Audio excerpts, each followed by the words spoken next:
नमस्कार दोस्तों, मैं दिलीप कोसारे महाराज आरजेडी पार्टी का महासचिव महाराष्ट्र और बीएसएनएल का एक कर्मचारी स्वेच्छुक सेवानिवृत्ति होने के नाते से एक वीडियो के माध्यम से बीएसएनएल की वीआरएस 2019 की जो योजना सरकार के तरफ से चलाई गई थी, उस योजना के तहत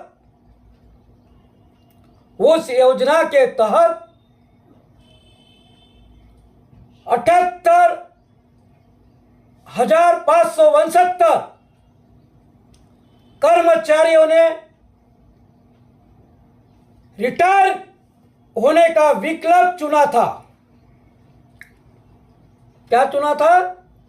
विकल्प चुना था। विकल्प की शुरुआत 4/11/2019 से विकल्प का समापन 3/12/2019 शाम 5:30 बजे तक ऑनलाइन चालू था। उसमें 78,000 लोगों ने स्वैच्छिक सेवानिवृत्ति का फॉर्म सबमिट होकर उतने लोगों ने स्वैच्छिक सेवानिवृत्ति बीएसएनएल से दे दिया था। अभी इस महीने में सितंबर 2024 को पिछले सप्ताह सारे बीएसएनएल के कर्मचारियों को, सारे यानी जो 2019 की योजना में, वीआरएस की योजना में जो स्वेच्छुक सेवानिवृत्ति जो लोग थे, उनके मोबाइल पे एक मैसेज आया कि कृपया ध्यान दे कि स्थगित डीसीआरजी भुगतान पर ब्याज चालू वित्त वर्ष में देय है। आपके पेंशन से लागू टीआरएस काट लिया जाएगा। सितंबर 2024 के महीने से ऐसा मैसेज सीसीए ऑफिस से आया हुआ था। सीसीए ऑफिस का लॉन्ग फॉर्म है controller of communication accounts Maharashtra. इससे सभी बीएसएनएल के वीआरएस 2019 को लिए हुए कर्मचारी घबरा गए। घबरा इसलिए गए कि सितंबर 2024 से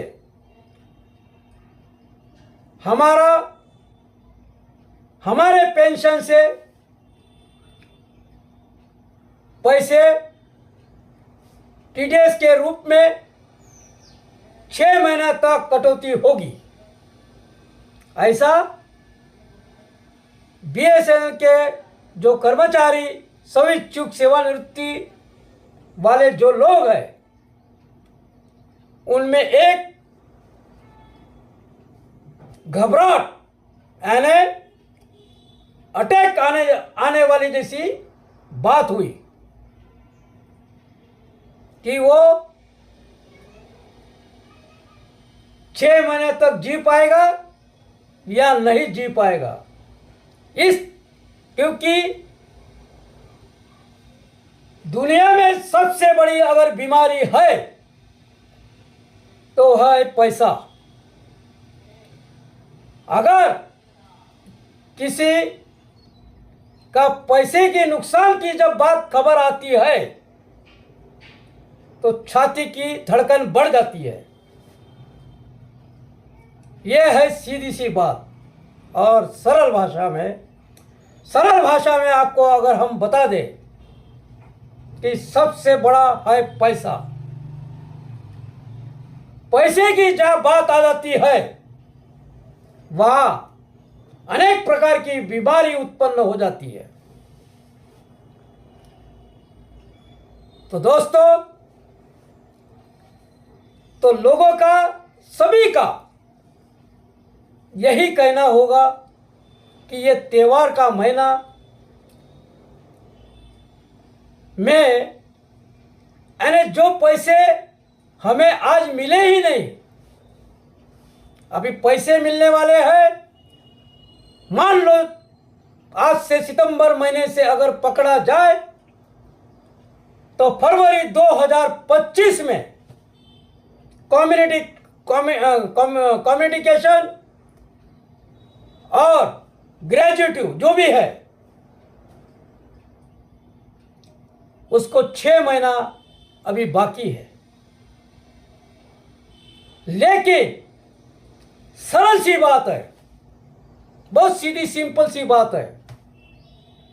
इसका ज्यादा कोई अभ्यास करने की हमें कोई आवश्यकता नहीं, न किसी को आवश्यकता होगी, सरकार को भी नहीं। अरे भाई, जब वीआरएस की स्कीम आई हुई थी 2019 में बीएसएनएल में, उन्हें अपने कर्मचारियों को छाटनी कर अपना कुछ पैसा बचाकर आगे का जो काम है कंपनी को आगे बढ़ाने के लिए उन्हें पैसे की काफ़ी आवश्यकता थी। और उन्हें इस तरीके से लग रहा था या नहीं लग रहा था, वो बात सरकार जाने और कंपनी जाने।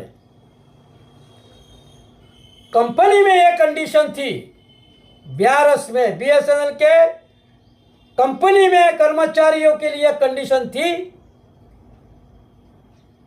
कि आपकी जो ग्रेजुटी है, आपका जो पैसा जो ग्रेजुटी का है वो 60 साल की आपकी उम्र होगी, उस वक्त आपको ब्याज सहित दिया जाएगा। उनका जो ब्याज है वो भी तय किया गया था। जीपीएफ की दर पर, जीपीएफ का जो दर है उस पर साधारण ब्याज वर्तमान में 7.9% का आपको भुगतान एक मुश्त किया जाएगा फरवरी 2025 को। और वीआरएस की स्कीम आई थी, उसका जो नोटिफिकेशन है, उसका जो विकल्प की जो शुरुआत हुई थी वो हुई थी 4/11/2019 को। 4/11/2019 से विकल्प का समापन 3/12/2019 शाम 5:30 बजे तक ऑनलाइन शुरू थी। उसमें करीबन 78,569 कर्मचारियों ने रिटायरमेंट का विकल्प चुना हुआ था। तो दोस्तों, ये जो घबराहट वाली जो बात जो आई हुई है, आज बीएसएनएल के स्वैच्छिक सेवानिवृत्त वालों के दिमाग के ऊपर, वो इसलिए आया है कि अगर यही पैसा हमें एक जनवरी 2020 को, कहने का मतलब 31/1/2020 को सारे जो वीआरएस जिन्होंने लिया हुआ था उनको, स्वैच्छिक सेवानिवृत्ति वालों को घर बिठा दिया गया था। और फरवरी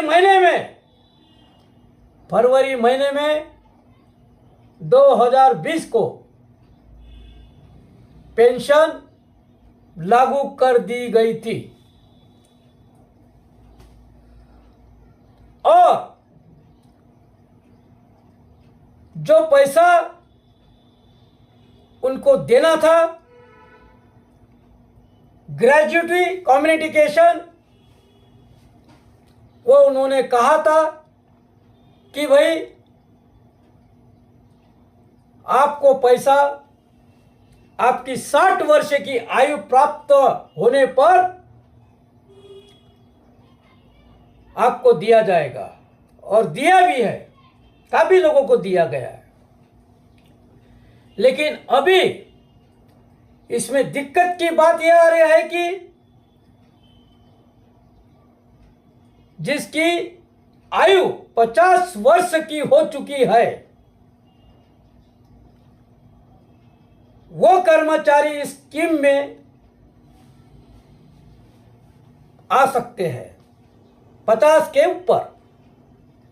फिर जो 51 का हो या 52 का हो या 53 का हो या 55 का हो या 58 का हो, लेकिन 50 वर्ष के ऊपर के आयु के कर्मचारियों को, बीएसएनएल के कर्मचारियों को वीआरएस 2019 की स्कीम में आना चाहिए। तो इसमें नतीजा यह हुआ है कि कुछ कर्मचारी 58 के भी हो चुके थे, उनको केवल 2 वर्ष ही बाकी थे, उन्होंने भी इस स्कीम का लाभ लिया। कुछ लोग 50 वर्ष से कुछ महीने ऊपर थे, उनको 10 वर्ष शेष बाकी थे, उन्होंने भी इस स्कीम का लाभ लिया। अभी मुश्किल की बात यह है कि जिन्हें 2020 के बाद 3 साल ही केवल शेष बाकी था 60 वर्ष होने के लिए, उनको पैसा तो मिल चुका है। अब उन्होंने उनके ऊपर टीडीएस लगा, टैक्स लगा या नहीं लगा, वो हमें उसका कोई ज्ञात नहीं है। लेकिन समस्या इस बात की आ रही है कि इस वक्त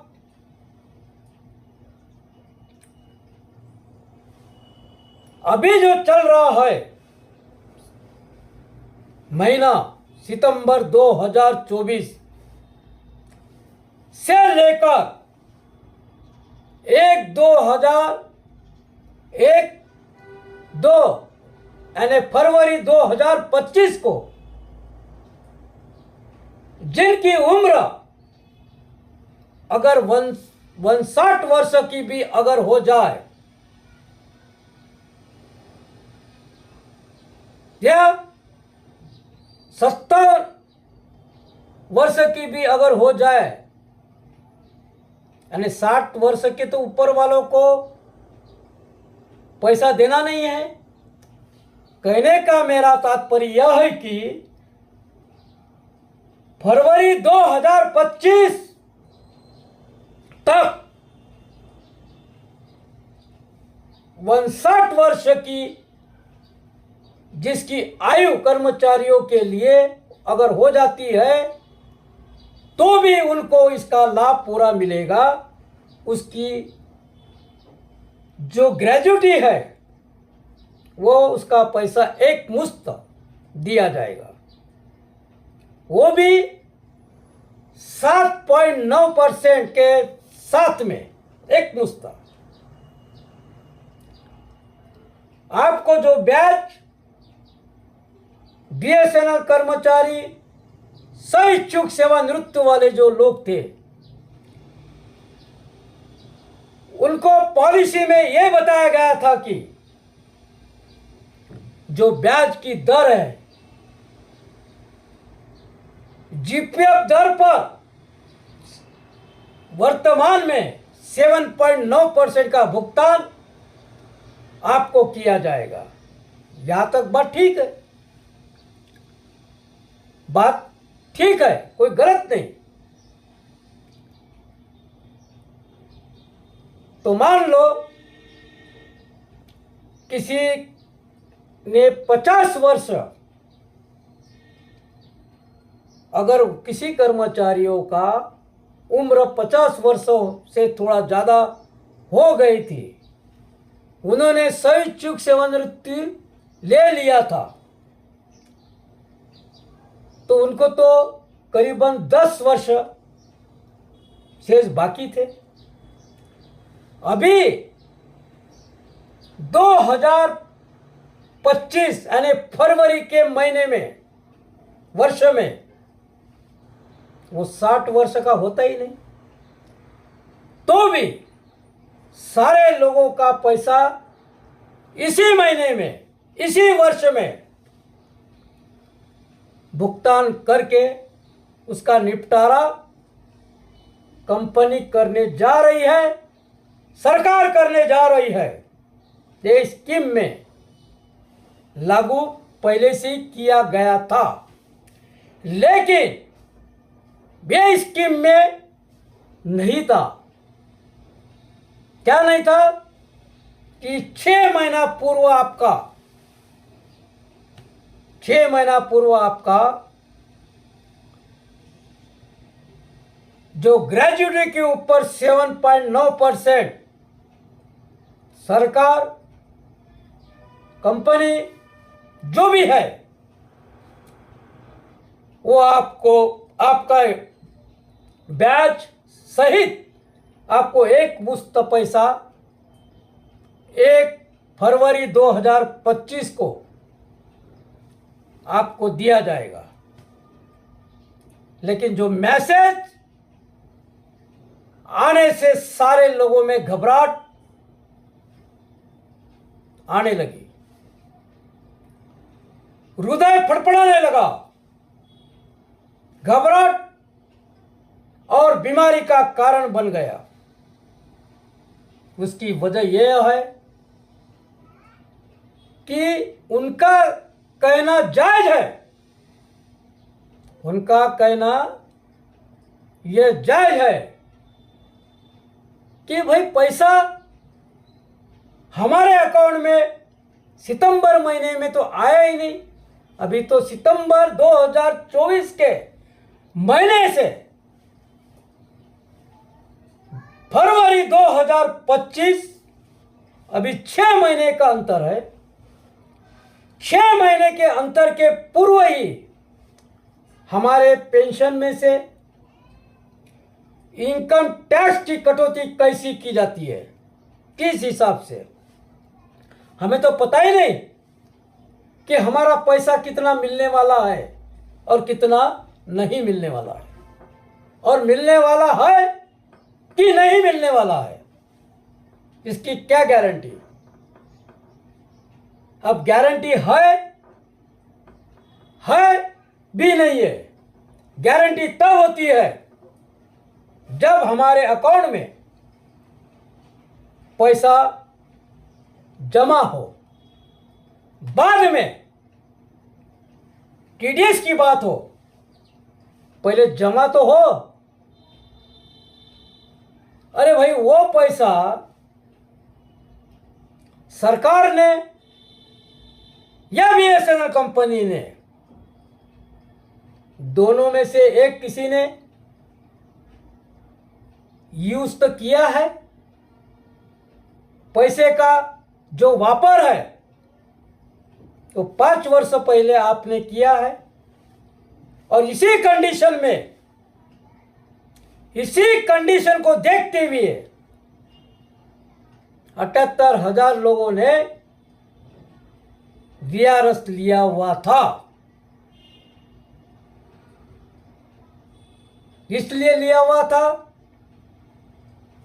कि 2-2 महीना, 3-3 महीना लोगों की तनख्वाह हुआ नहीं करती थी, लोग परेशान थे, कंपनी घाटे में चल रही थी,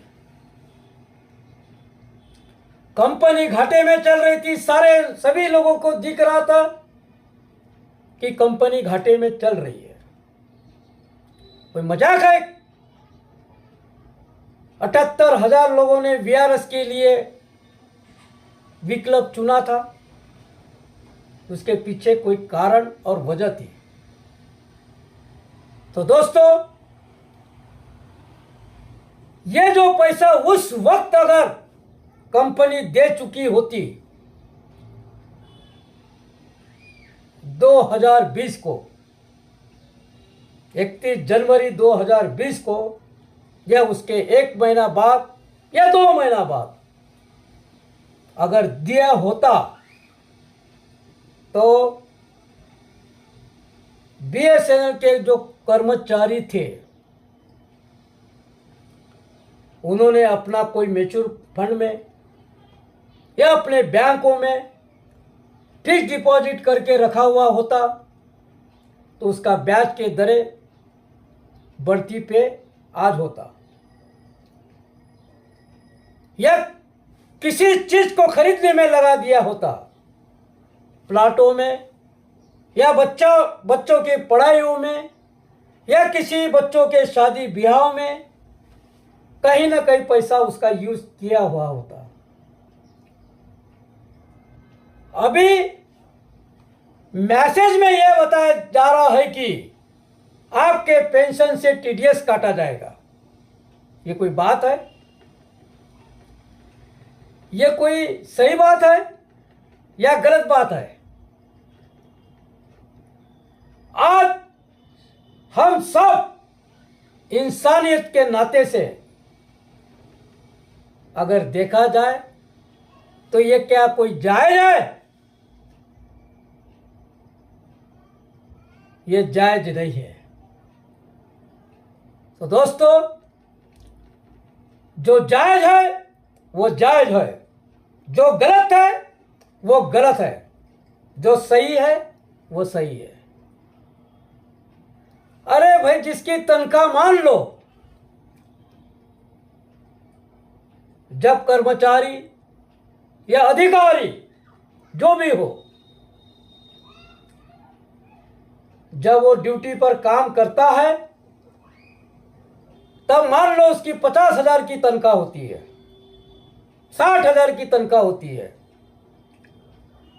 जब रिटायरमेंट हो जाता है तो उसकी आधी तनख्वाह वो पेंशन के रूप में उसको मिलती है। तो दोस्तों, अब सोचिए आप कि एक पेंशनर के पेंशन से टीडीएस काटने वाली जब बात सरकार करती है, तो ये क्या कोई जायज है? अरे भाई, उसको पहले उसके पैसे अकाउंट में जमा कीजिए, उसके बाद टीडीएस की बात कीजिए। और इनकम टैक्स अगर कोई ज्यादा से ज्यादा अगर कोई भरता है तो केवल सरकारी कर्मचारी ही भरता है, और सरकारी कर्मचारियों के जरिए से ही सरकार चलती है और ईमानदारी से, बेईमानी से नहीं, ईमानदारी से सरकारी कर्मचारी इनकम टैक्स अपने समय समय पर भरता ही भरता है। तो दोस्तों, आप सभी को अवगत करने के लिए हमने ये जो बातें आपको इसलिए बताई जा रही है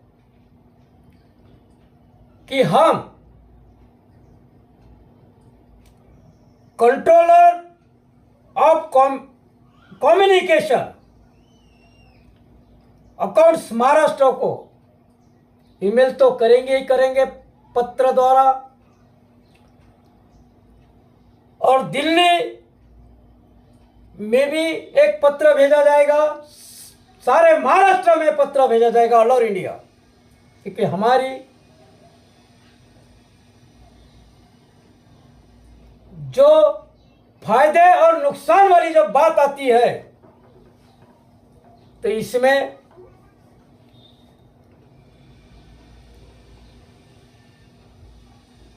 जनता को, कर्मचारियों को, सभी लोगों को जागृति करना किसी का न किसी का काम होता है। जब बीएसएनएल स्वैच्छिक सेवानिवृत्ति योजना 2019 को आई हुई थी, तो उसकी जो शुरुआत की गई थी 4/11/2019 को, उसको हम नोटिफिकेशन कहते हैं। तो नोटिफिकेशन 4/11/2019 को शुरू हुई थी। केवल 1 महीने के लिए स्कीम केवल लागू की गई थी। उसका विकल्प का समापन 3/12/2019 शाम 5:30 बजे तक यह विकल्प जारी था। उसमें 78,000 लोगों ने इस विकल्प को क्यों चुना? उसमें लाभ था, उस योजना में, स्कीम में ये बातें, शर्तें रखी थी कि अनुग्रह की राशि जो थी, सेवा के प्रत्येक पूर्ण वर्ष के लिए 35 दिन का वेतन प्लस सेवा के शेष प्रत्येक वर्ष के लिए 25 दिन का वेतन, सेवा निवृत्ति तक, बशर्ते कि अनुग्रह राशि शेष सेवा अवधि के लिए वर्तमान स्तर पर प्राप्त वेतन से अधिक ना हो। नियम 37A के तहत बीएसएनएल में शामिल कर्मचारियों के लिए अनुग्रह उस राशि तक सीमित होगी जो कर्मचारियों के सेवानिवृत्ति तक शेष अवधि के लिए पेंशन के साथ मिल जाएगी। इसके अलावा अनुग्रह राशि कर्मचारी को शेष सेवा अवधि के लिए मौजूद स्तर पर मिलने वाले वेतन के 125% से अधिक नहीं होगी। फिर एक पॉइंट था, वीआरएस चुनने वाले कर्मचारी मौजूदा नियमों के तहत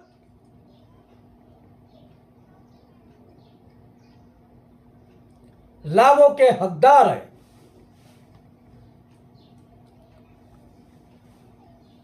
पहला लाभ था समाहित कर्मचारी के लिए, वीआरएस की प्रभावी तिथि के अगले दिन से पारिवारिक पेंशन लागू की जाएगी। ये बात ठीक है।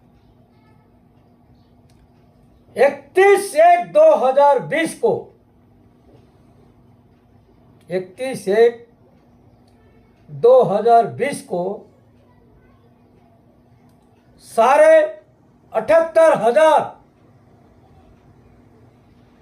बीएसएनएल के स्वैच्छिक सेवानिवृत्ति वालों को दूसरे दिन से, अगले दिन से ही पेंशन, पारिवारिक पेंशन लागू कर दी गई थी। अभी जारी है। सेवानिवृत्ति ग्रेजुटी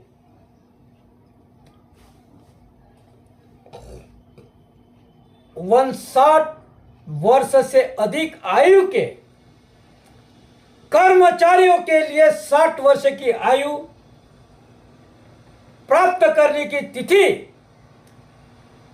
से एक माह के भीतर 55 वर्ष और उससे कम आयु के कर्मचारियों के लिए फरवरी 2025 में सभी लोगों को ग्रेजुटी का भुगतान किया जाएगा। ग्रेजुटी भुगतान की नियत राशि से पहले सेवानिवृत्त कर्मचारी की मृत्यु होने पर राशि ब्याज सहित तुरंत परिवार को जारी कर दी जाएगी। ग्रेजुटी जारी होने की तिथि तक जीपीएफ दर पर साधारण ब्याज वर्तमान में 7.9% का भुगतान किया जाएगा। यह शर्त थी।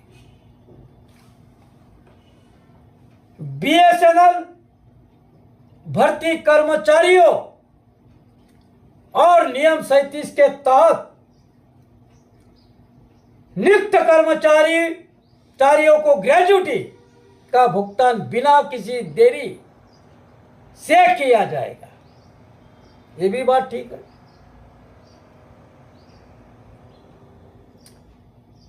पेंशन का सारांशीकरण कर्मचारी द्वारा दिए गए अनुसार कम्यूटेशन का विकल्प चुनने तक पूर्ण पेंशन का भुगतान किया जाएगा। 50 वर्ष से अधिक आयु के कर्मचारियों के लिए 60 वर्ष की आयु प्राप्त करने पर 59 वर्ष और उससे कम आयु के कर्मचारियों के लिए 1 फरवरी 2025 को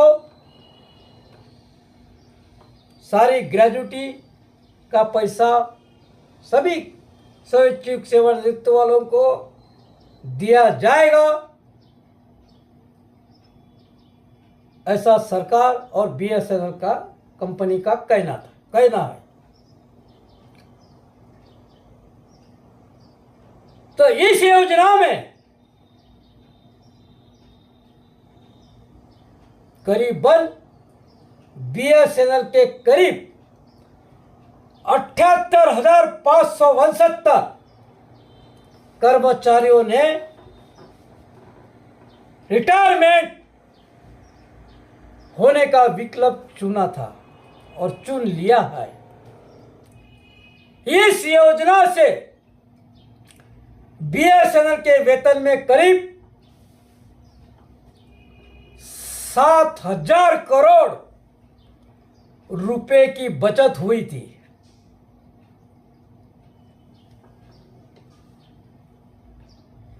इस योजना के तहत सेवानिवृत्त कर्मचारियों को ग्रेजुएटी अर्जित अवकाश और मासिक पेंशन का लाभ भी मिला और मिल रहा है। इस योजना के तहत सेवानिवृत्त कर्मचारियों को ग्रेजुएटी अर्जित अवकाश और मासिक पेंशन का लाभ भी काफी मिल रहा है। इस योजना के तहत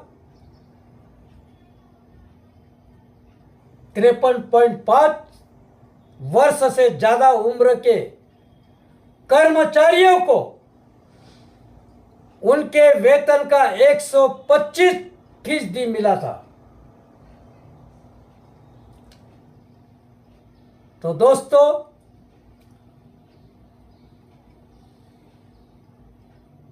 हालांकि इस योजना से जुड़ी कुछ समस्या भी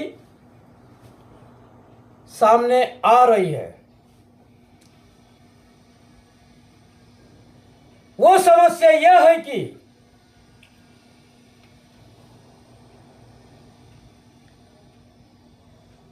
अभी तक